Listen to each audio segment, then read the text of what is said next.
রাধে রাধে বন্ধুরা, welcome back to my channel happy family ব্লগে তোমাদের সবাইকে স্বাগত। আশা করি সবাই ভালো আছো আর আমরাও ভালো আছি।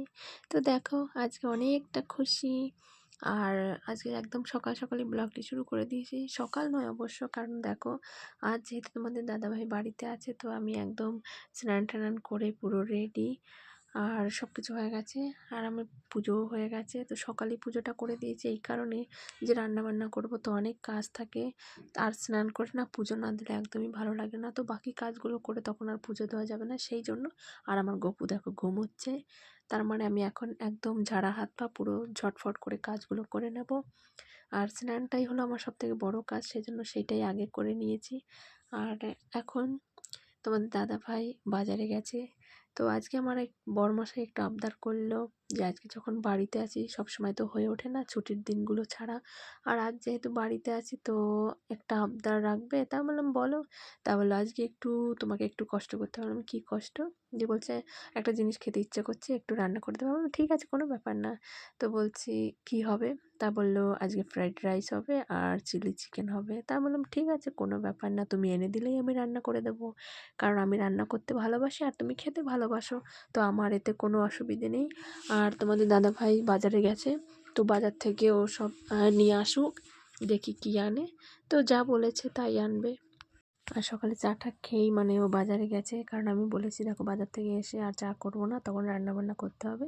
তো এই দেখো, তার জন্য আমি এখানে নিয়ে নিয়েছি রাইস, মানে রাইস করার জন্য। তো বাসমতি রাইস নিয়ে নিয়েছি, আর আমি সেটাকে ভালো করে ধুয়েও নিয়েছি পরিষ্কার জলে।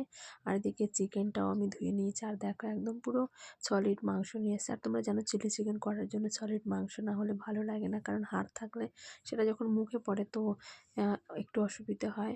আর চিলি চিকেনে যেহেতু মানে বোন লেগ পিস লাগে, তো সেই জন্য পুরো হাড় ছাড়াই মাংস এনেছে। তো এদিকে আমি সমস্ত মশলা করে নিয়েছি। এবার আমি সব কিছু দিয়ে ম্যারিনেট করে নেবো মাংসটা। আর তোমরা সবাই ঘরে জানো, খেয়েছো, তো সবাই জানো কীরকমভাবে রান্না করতে হয়, সেটা আর নতুন করে বলার কিছু নেই। তো একটু মানে যেটা করছি সেটাই তোমাদের দেখাচ্ছি। আমি কিছু আর মুখে বলছি না যে কী দিচ্ছি।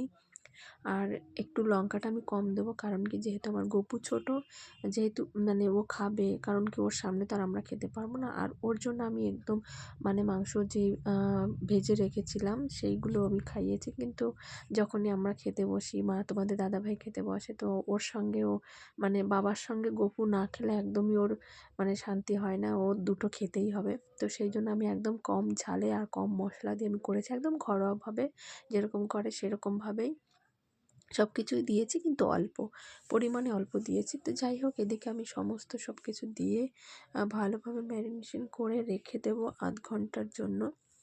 তো আমি সকাল থেকেই মানে যেহেতু আজকে তোমাদের দাদাভাই বাড়িতে, তো একটু ভালো লাগে, মানে বাড়িতে থাকলে সব পুরো ঘরটা ভরা পুরো লাগে। কারণ কি আমি একা থাকি, আর রোজ যে না একা মানে একাকিত্ব আর ভালো লাগে না।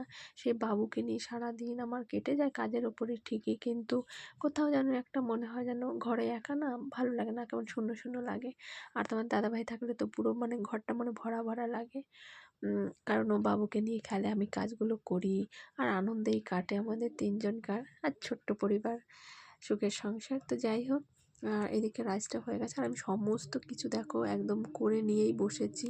আমার রেডি করা না থাকলে আমার খুব জন্য সমস্ত কিছু রেডি করেই আমি রান্না করতে বসি। আর এদিকে দেখো সসটা আমি আলাদা একটা বাটির মধ্যে করে নিয়েছি, যাতে মশলাটা যখন দেবো যাতে পুড়ে না যায়, সেই জন্য। আর এদিকে আমি গ্যাস ওভেন জ্বালিয়ে কড়াইও বসিয়ে দিয়েছি, আর তেল দিয়ে দেবো এবারে। আর যেহেতু পুরো রান্নাটাই সাদা তেলে করব, তো এখানে তেল দিয়েছি আমি অনেকটা পরিমাণে। আর একটু না পাঁপড় ভেজে নেবো, কারণ কি শেষ পাতে না চাটনি আর পাঁপড় না হলে না ঠিক জমে না খাওয়াটা, সেই জন্য। তো যাই খাই না কেন, তো পাঁপড় না হলে না ভালো লাগে না। তো আমি এখানে এদিকে পাঁপড়ও ভেজে নিলাম একটু, কারণ তোমার দাদাভাই পাঁপড় খুব ভালো খায় আর আমার গপুও খুব ভালো খায়, সেই জন্য। আর এইদিকে আমার আধ ঘন্টা হয়ে গেছে দেখো, ম্যারিনেট করে রেখেছিলাম মাংসটা। এবার আমি মানে তেলটাও আমার তো যে গরম যেহেতু, আর এবার দিলেই হয়ে যাবে, তো সেই জন্য। আর আমি অল্প অল্প করে দিয়ে দিয়ে ভেজে দেবো, মানে একসঙ্গে দেবো না, তাহলে কি হবে মানে সেই একসঙ্গে লেগে লেগে যায়, তো সেই জন্য। তো আমি আর পরিমাণেও অল্প দিয়েছি কর্নফ্লাওয়ারটা, যেই কারণে একটু মানে ছাড়া ছাড়াই হয়, ভালো লাগে এটা। তো আমি ভালোভাবে পকোড়াগুলো ভেজে নেবো একটু লাল লাল করে। আর কালারটা বেশ দারুণ লাগছে দেখো। একটু মানে সামান্য লঙ্কা গুঁড়ো দিয়েছিলাম কালারের জন্য। তো আমার সমস্ত পকোড়া ভাজা হয়ে গেছে। আর ওইখান থেকে ভাজা একটু আমি তুলে রেখেছিলাম ২-৪টে আমার গপুর জন্য। কারণ ও ওই ভেতরে মাংসটা তো ভালো সিদ্ধ হয়, তো ওইটা ও ভালো খায় সেই জন্য। আর এদিকে আমি দেখো রান্নাটাও করে নিচ্ছি। আর ভালো লাগে দেখো, আমি রান্না করতেও খুব ভালোবাসি আর আমার মানে বরমশাই খেতে খুব ভালোবাসে। তো আমার এই জিনিসটা ভালো, আমাকে সারাদিন রান্না করতে তো আমার কোনো অসুবিধে নেই। মানে আমি এতটা ভালোবাসি রান্না করতে। খাই আর না খাই কিন্তু আমার রান্না করতে খুব ভালো লাগে। আবার ঘর গোছানোর দিক থেকেও মানে আমি ঘর গোছাতে খুব ভালোবাসি, বা খাবার-দাবার মানে যেকোনো জিনিস আমি সাজিয়ে রাখতে আমার খুব ভালো লাগে। কিন্তু খেতে অতটা ভালো লাগে না, কিন্তু সাজিয়ে রাখি। আর আমার সবথেকে বেশি পছন্দ করি ঘোরাটা, মানে ঘুরতে আমার খুব ভালো লাগে। তো যাই হোক বন্ধুরা, এইদিকে আমার দেখো রান্নাটাও প্রায় কমপ্লিট হয়ে গেছে। এই দেখো হয়ে গেছে রান্না। আর আমি মানে তাড়াতাড়ি করে নিয়েছি যেহেতু বেশি কিছু করিনি। আর ওইদিকে আমি আলুর পকোড়া করেছি। তো আলুর পকোড়া করতে অনেকটা টাইম লেগেছে আমার আলু বড়া করতে। আর এদিকে দেখো রাইসটা কত সুন্দর ঝরঝরে হয়েছে। এবার তোমাদের দাদাভাই স্নান করে চলে এসেছে, তো বলল রান্না হয়েছে। আমি বললাম একদম রেডি সব কিছু, তুমি বসলেই আমি খাবার দিয়ে দেবো। তো তোমার দাদাভাই বসে পড়লো দেখো, আর আমি দেখো রাইসটা বাড়ছি। আর এত সুন্দর হয়েছিল রাইসটা, মানে একদম পুরো ঝরঝরে একদম রাইস, মানে প্রচুর প্রচুর আর খুব ভালো হয়েছিল, খুব টেস্টি হয়েছিল খেতে। তো খাওয়া দাওয়া দেখো, আর আমার গপুকে প্রথমেই ও থালা থেকে না আমার গপুকে আগে খাওয়ায়। আর এই দেখো এইদিকে আমি পেঁয়াজি করেছিলাম আর আলু বড়া করেছিলাম। আর অনেকটা পরিমাণে আলু বড়া করেছি, কারণ কি যেহেতু যাতে পরের দিন সকালেও আমরা খেতে পারি মুড়ি দিয়ে, সেই জন্য টিফিনের জন্য মানে বেশি করে বানিয়ে রেখেছিলাম। আর এই দেখো তোমার দাদাভাই খেতে বসে পড়েছে। আর তো ও তো খেয়ে বলছিল খুব ভালো হয়েছে, আর আমিও খেতে বসবো। তো এই দেখো আমিও বেড়ে নিচ্ছি। আর আমার গপু তো দেখো কি নাচ, তো ওকে খাইয়ে দেবে এখন। আর বাবার সঙ্গে খুব ভালো খায়, মানে বাবার সঙ্গে না খেলে ওর পেট ভরে না।